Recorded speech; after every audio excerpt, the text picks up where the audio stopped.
Aujourd'hui, je fais une petite rétrospective de mes 10 dernières années dans l'illustration avec vous.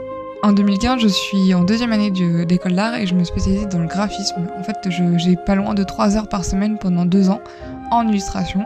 Et c'est là que je vais progressivement découvrir que j'aime beaucoup l'illustration. En 2017, je commence mon master en direction artistique et je suis persuadée que je ne vais pas faire d'illustration mon métier.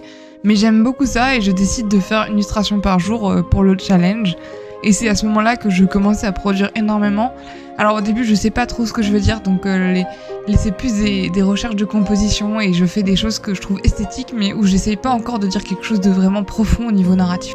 Entre 2019 et 2020, j'expose de plus en plus des textes que j'ai vraiment écrits avec mes illustrations et j'emploie ça à faire davantage de narration personnelle. En 2021, je suis approchée par un journaliste de Canal+ pour réaliser le générique et les animations qui sont dans le documentaire Papa. C'est un documentaire qui parle des enfants de sportifs célèbres. Cette même année 2021, j'ai aussi la chance de travailler avec l'artiste Ottilie B sur son clip Mon corps, mes règles, et dont je suis très fière encore aujourd'hui.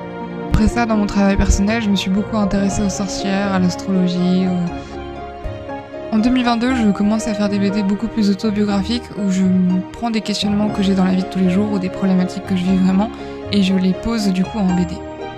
En 2023, je fais la rencontre de Lucille Buès qui deviendra mon agent et qui me propose une première exposition solo aux Amarres autour du sujet de la rue. En 2024, je vais être approchée par l'agence Animal Pensant pour faire un livret autour des douleurs engendrées par les cancers gynécologiques. Et je vais auto-publier ma première BD qui s'appelle Rupture et qui parle des dysfonctionnements au sein de l'hétérosexualité. Merci d'avoir regardé cette vidéo jusqu'au bout et à très vite.